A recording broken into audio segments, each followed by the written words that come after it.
के साथ हाजिर हो। तो लास्ट एपिसोड के एंड पे हमने देखा था कि ज़ाओ हानियो अपनी पावर्स को रिलीज करते हुए अरीना में उतर आता है और कहता है नाम ज़ाओ हानिया है जो कि नाथरन टॉम सेक्टर से हूँ। सबसे पहले यहाँ पर एल्डर लॉन्गलिन को चैलेंज करता है और कहता है तुमने हमारे वाइस सेक्टर लीडर की जान ली थी तो मैं यहाँ पर तुमसे बदला लेना चाहता हूँ, मैं तुम्हें मार डालूंगा, चलो जल्दी से यहाँ पर आ जाओ। हमारा लिंजुई भी एल्डर लॉन्गलिन से कहता है इस बंदे ने बहुत सारी दुनिया देख ली है, अब इसका अंत आ चुका है। तो एल्डर लॉन्गलिन से कहते हैं समझ गया सेंट किंग, मैं अभी जाता हूँ। एल्डर लॉन्गलिन जल्दी से जाम करते वहाँ पर नीचे आ जाते हैं। वो अपनी तलवार लेकर उसके बाद अटैक करने के लिए आगे बढ़ते हैं, साथ ही अपनी तलवार के साथ एक जबरदस्त स्ट्राइक लगाते हैं। उनकी स्ट्राइक बहुत ज्यादा पावरफुल होती है, लेकिन ज़ाओ हानियो भी उसके अटैक को अवॉइड कर लेता है, जल्दी से जंप करते ऊपर हवा में जाता है, साथ ही अपनी पावर्स को रिलीज करते हुए उसके ऊपर अटैक करता है। एक स्पेशल अटैक होता है जिसका नाम सोनिक हार्ट ब्रेकर अटैक होता है, तो जिसकी मदद से यानी कि वो सोनिक वेव्स को रिलीज करने वाला है जिससे वो किसी के भी हार्ट को शटर कर सकता है। वो हमारे एल्डर लॉन्गलिन के ऊपर अटैक करता है, जबकि एल्डर लॉन्गलिन कहते हैं एक ऐसा अटैक है जिसको मुझे डॉज करने की भी जरूरत नहीं है क्योंकि ये तो बहुत ही कमजोर सा अटैक है, ये बहुत ही लो लेवल का अटैक है। जियान चैन भी वहाँ पर सोच रहा होता है कि ये बेवकूफ यहाँ पर क्या इसके अटैक को डायरेक्टली फेस करने वाला है, लेकिन ये तो एक सोनिक अटैक है, इससे तो इसकी पूरी बॉडी भी शटर हो सकती है। टेनकोंग फैमिली के लोग और जिया कोंगशेंग वो सभी लोग काफी ज्यादा खुश हो रहे होते हैं कि ये बेवकूफ यहाँ पर मरने वाला है क्योंकि हार्ट ब्रेकर सोनिक अटैक जो बहुत ज्यादा पावरफुल अटैक है, इससे कोई भी नहीं बचता। तो ज़ाओ हानियो जब अपना अटैक कर देता है तो वहाँ पर एक जबरदस्त धमाका होता है। इस धमाके के हटने के बाद वहाँ से जब धुआं हटता है तो मास्टर लॉन्गलिन वहाँ पर बड़ी आराम से खड़े होते हैं, यानी कि उनकी बॉडी के ऊपर एक जरा सा स्क्रैच भी नहीं आता। देखकर तो वो सभी के सभी लोग बहुत ज्यादा हैरान हो जाते हैं, स्पेशली हानियो। वो कहता है ऐसा कैसे हो सकता है, क्या तुम वाकई में इतने ज्यादा स्ट्रॉन्ग हो? एल्डर लॉन्गलिन अपनी तलवार को उठाते हैं और कहते हैं लगता है कि तुमने इस बात को बहुत ही लेट रियलाइज किया है कि मैं इतना ज्यादा स्ट्रॉन्ग हूँ, क्या अब तो यहाँ पर तुम्हारे मरने के अलावा और कुछ भी नहीं हो सकता। वो अपनी तलवार को घुमाते हुए सामने की तरफ एक बहुत ही पावरफुल स्लैश लगाते हैं। उनकी स्ट्राइक इतनी ज्यादा पावरफुल होती है कि ज़ाओ हानियो उसके अटैक को वो डॉज नहीं कर पाता। हाथ वो चलाकर जिया फैमिली के जिया कोंगशेंग से कहता है एल्डर जिया चलो जल्दी से मुझे बचाओ, ये मुझे मार डालेगा। अब काफी ज्यादा देर हो चुकी है कि वहाँ पर जो लोग होते हैं वो चलाकर कहते हैं ऐसा कैसे हो सकता है, ये बंदा तो इंडियन के सेकंड लेवल पर है, ये तो ब्लेड कल्टीवेशन में भी सेकंड लेवल पर है, यानी कि ये जियान चैन जितना ही स्ट्रॉन्ग है।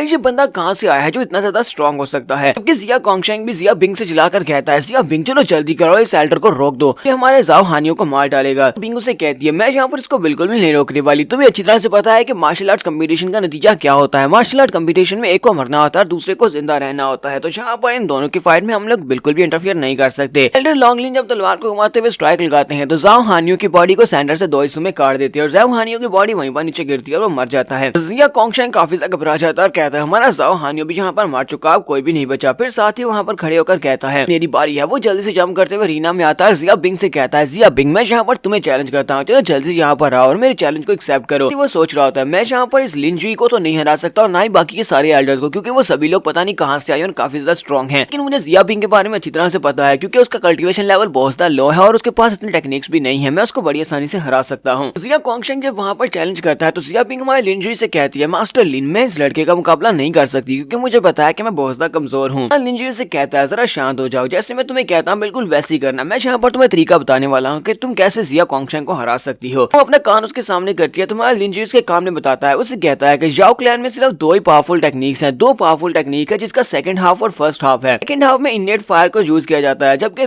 फर्स्ट हाफ में मिस्टीरियस फायर को यूज किया जाता है जो कि मिस्टीरियस फायर ऑफ कियोस है। तो यहाँ पर सेकंड हाफ को यूज करता है तो तुम पहली टेक्निक को यूज करते हुए इसको काउंटर अटैक कर सकती हो, और अगर वो फर्स्ट टेक्निक को यूज करता है तो तुम सेकंड को यूज करते हुए उसको काउंटर अटैक कर सकती हो। लिंजुई से कहता है अगर फाइट के दौरान तुमने मेरी इस बात को याद रखा तो तुम बड़ी आसानी से इस मैच को जीत जाओगी। तो वो उससे कहती है ठीक है मास्टर लिन मैं ट्राई करती हूँ, जैसा आपने कहा वो बिल्कुल अगर वैसे ही हुआ तो मैं यहाँ पर जीत जाऊंगी। लेकिन क्या वाकई में ये सच है? तुम्हारा लिंजुई से कहता है ये फाइट करने के बाद तुम्हें पता चलेगा, वहाँ पर जाकर आजमा कर देख लो, तुम जिंदा बचकर वापस आने वाली हो। तो जिया बिंग भी जल्दी से जंप करते हुए वहाँ पर रीना में चली जाती है कि जिया कोंगशेंग उसे कहता है मेरी प्यारी कजन तुम्हारे पास और कोई भी ऑप्शन नहीं है, तुमने मेरी नादरन टॉम सेक्टर के दोस्तों को मरवा डाला, इसी वजह से अब मुझे यहाँ पर तुम्हें क्रिपल करना चाहिए। मैं तुम्हारी जान तो नहीं लूंगा लेकिन मैं यहाँ पर तुम्हारी कल्टीवेशन को क्रिपल कर दूंगा और साथ तुम्हारे हाथ पांव भी तोड़ दूंगा। यह बिंगो से कहती है तुम यहाँ पर कुछ ज्यादा ही बकवास किए जा रहे हो, अभी यहाँ पर फाइट स्टार्ट भी नहीं हुई। के साथ ही वहाँ पर जिया कोंगशेंग अपनी सेकंड हाफ टेक्निक को यूज करता है, वो जाओ क्लैन की सेकंड टेक्निक को यूज करते हुए उसके ऊपर अटैक करता है। क्योंकि जिया बिंग कहती है ये तो यहाँ पर सेकंड हाफ टेक्निक को यूज कर रहा है, इसका नाम मिस्टीरियस फायर ऑफ कियोस है। इसका मतलब यह है कि मुझे यहाँ पर फर्स्ट हाफ को यूज करना पड़ेगा मैं इसको काउंटर अटैक कर सकूं।